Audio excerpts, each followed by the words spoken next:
NET exam 2022 result is declared, and all those who have qualified, heartiest congratulations. For those who have not, you don't need to lose heart. We need to look for a right strategy. So what we are doing is a quick analysis of the paper.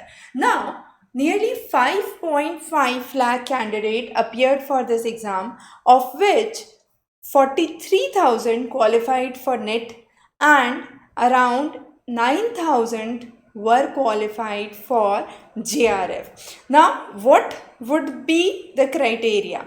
As per the policy, 6% of the total candidates who have appeared in both the papers and obtained minimum qualifying mark in aggregate in both the papers would be qualified NET. That means you have to appear for both the papers, that is paper 1 and 2, and it's not just one of the papers then you can secure well. You have to have a qualifying marks for both the papers independently and aggregate as well. So very important thing that you must keep in mind. That means preparing for both the paper 1 and 2 independently is equally important. Now what we have done is from A to Z, we'll do a quick analysis of approximately the number of subjects, number of students taking those subjects, and what is the success ratio for NET as well as JRF. Now if we look on to languages, if we could see Chinese, if we could see Dogri, those are the languages where around 100 candidates have appeared, and of those 100, around 4 from 40, so we can say it's a very decent percent of 10% students who have been qualifying JRF across the languages. But it's not just the languages. Hindu studies was introduced this year, and there were nearly 100 candidates who have appeared for Hindu studies.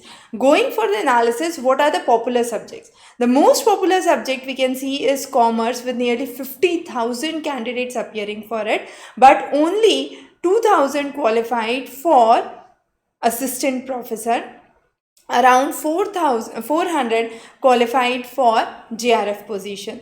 From economics and education, it was nearly 30,000 students, and the pass rate for the JRF was again around 600 so students, right? Coming on the next segment of subjects, we have another popular subject as law these days. Library science around 10,000 students, management around 13,000 students.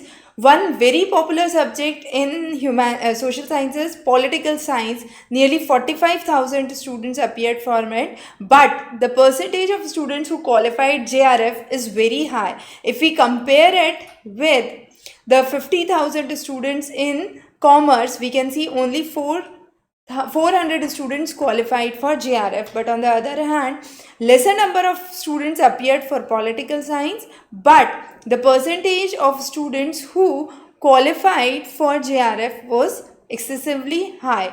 So again, very important to note, some of the subjects are popular. Sanskrit is another popular subject with 185 students who qualified for JRF. But again, if we compare it with library science, the number of students who could qualify JRF was higher. Similarly, a good decent percent was seen in law with qualifying JRF. If we look here, geography is another popular optional with nearly 28,000 students appearing for geography optional, okay, of which nearly 500 students qualified for JRF, and similar works with history. So, but history again is as popular as political science as we saw, but the number of students qualifying JRF with history was relatively less than political science. We saw a huge number of candidates from political science qualifying JRF. Coming on to the last segment of this section were the candidates from sociology. Sociology again, nearly 17,000 students appeared from it. So from the given list, we can see visual arts, yoga, sociology are some of the other popular subjects. Decently good number of candidates have come up with JRF in the case of visual arts. In the case of sociology, again huge number of JRFs have come. So I definitely believe that it's not based on the number of students who are qualifying JRF that you decide which subject you should opt for your masters. Definitely not. But definitely you must be able to understand the trend where the competition is high and where the probability is high. Now again, those who are qualifying JRF, this depends on numerous aspects, because if you have been performing well in your paper 1 as well as paper 2, definitely you get a cutting edge and you have a higher probability of getting through JRF. In what we have seen through the scorecards that the students have been sending, we have analyzed that it's mainly the students who have done extremely well in paper 1 and have even done above average in paper 2 were able to make for JRF. So if you are looking for entering or getting through JRF, this is something which is extremely important that you must keep in mind, that you don't forget any of the subjects that you are preparing.